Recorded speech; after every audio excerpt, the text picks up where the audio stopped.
عثمان بن أبي العاص رضي الله عنه عثمان بن أبي العاص مبارك رزي أنه شكى إلى رسول الله صلى الله عليه وسلم وجعا يجده في جسده. هغه پیغمبر صلی الله علیه وسلم ته یو ورځ دا خبر وکړه چې یا رسول الله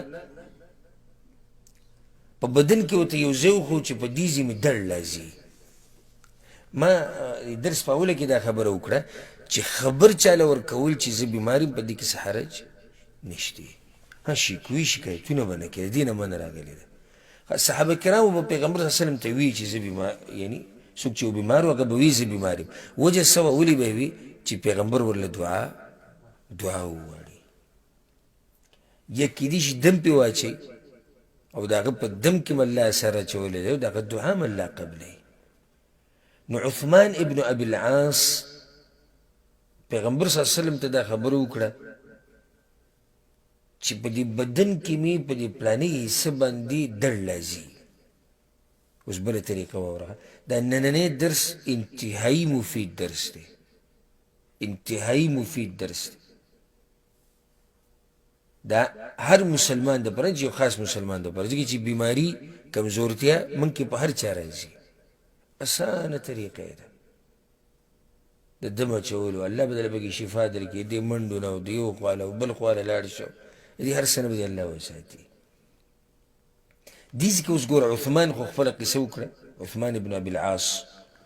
پیغمبر صلی الله علیه وسلم ورته ضع يدك على الذي يألم من جسدك. عثمان په هغه ځای باندې لاس کېده په خپل بدن باندې په کوم ځای باندې چې درد دی. نو یو خو دا خبره اوله کې یاده کړه چې په کوم ځای دي تکلیف وي، نو اول په هغه ځای باندې لاس کېده. وقل بسم الله ثلاثا، او درې پیرې بسم الله ووایه، بسم الله بسم الله بسم الله. وقل 7 مرات، او بیا به اووه پیرې دا ووایې أعوذ بعزة الله وقدرته من شر ما أجد وأحاذر. دا به اووه پیرې ووایې. اول به درې پیرې بسم الله وې او بیا به اووه پیرې دا ووایې أعوذ بعزة الله وقدرته من شر ما أجد وأحاذر. مطلب دا دی چې زه پناه نیسم د الله په عزت پورې، د هغه په قدرت پورې،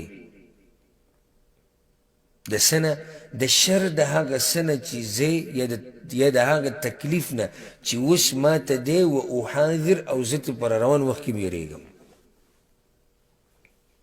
یعنی یا الله ماله د دې نه پناه راکړه، د دې تکلیف نه مې وساته. ما اجدو و احاذر، یو تکلیف په سړي دی، نو یا الله د دې نه مې وساته، دا کوم چې راباندې دی. و احاذر، د کوم نه چې یریږم په روان وخت کې، نو د هغې نه مې یا الله وساته. څومره ښایسته دعا ده. څه وایي ګوره عثمان بن ابي العاص؟ قال، هغه وایي ففعلت، نو ما دا کار وکړو. درې پیرې بسم الله وایه، اول په کوم ځای باندې درد لکه اوس په مټ باندې یې درد دی، په هغې داسې لاس کېده بسم الله بسم الله بسم الله. أعوذ بعزة الله وقدرته من شر ما أجد وأحاذر. وپیری دا ووایه. عثمان رضی الله عنه ففعلت، ما دا کاروکو، فأذهب الله ما كان بي، نو الله زما غا تکلیف او غا درد ختم کو. دا حدیث امام مسلم راوړی. الله زما غا تکلیف سکو هغه ختم کو. څومره اسانه طریقه ده. دا ذکر یاد کړئ، اسان ذکر دی. بسم الله درې پیرې، أعوذ بعزة الله وقدرته من شر ما أجد وأحاذر، دا اووه پیرې. الله به له شفا درکړي. د هغې نه بعد حدیث دی وعن أبي سعيد الخدري رضي الله عنه. أبو سعيد الخدري وایي أن جبريل أتى النبي صلى الله عليه وسلم. جبريل عليه السلام یو ورځ په پیغمبر صلی الله علیه وسلم پسې راغی، وی یا محمد اشتکیت،